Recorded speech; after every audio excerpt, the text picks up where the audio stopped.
आप बंजर जमीन क्षारपण नापिक में मल्टीप्लायर की मदद से खेती कर सकते हैं और अच्छा उत्पादन भी ले सकते हैं। इसके लिए कुछ बातें विस्तार से समझ लेना जरूरी है।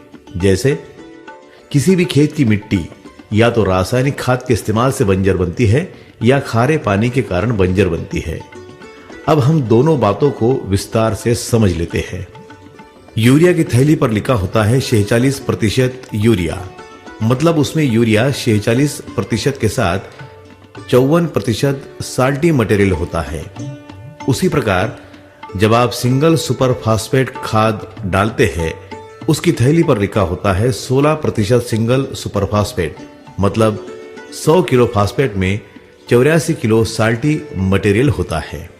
जब जब यह खाद मिट्टी में डाला जाता है, इसमें जो साल्टी मटेरियल होता है वो मिट्टी के अंदर रहने वाले सूक्ष्म जीवाणुओं को मार डालता है। खाद डालने का काम 1968 से चल रहा है। धीरे धीरे सूक्ष्म जीवाणु मरते जा रहे हैं।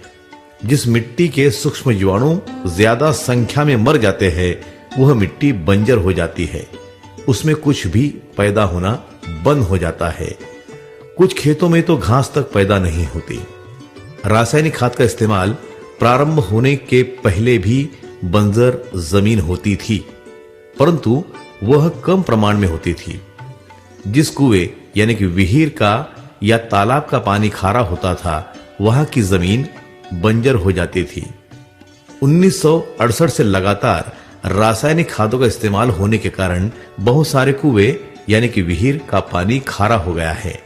वहां की जमीन खारे पानी के कारण बंजर हो रही है। खारे पानी के लिए अब वाटर कंडीशनर बन गए हैं। आप एक बार लगा दो, कोई मेंटेनेंस का खर्च नहीं।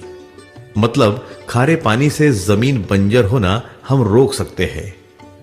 और जो जमीन बंजर हो गई है, उसको हम मल्टीप्लायर की मदद से फिर से उपजाऊ बना सकते हैं।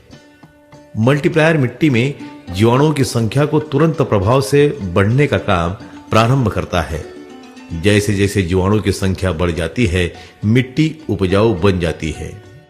जिस जमीन पर घास भी नहीं उगती, ऐसी मिट्टी को उपजाऊ बनाने की क्षमता मल्टीप्लायर में है।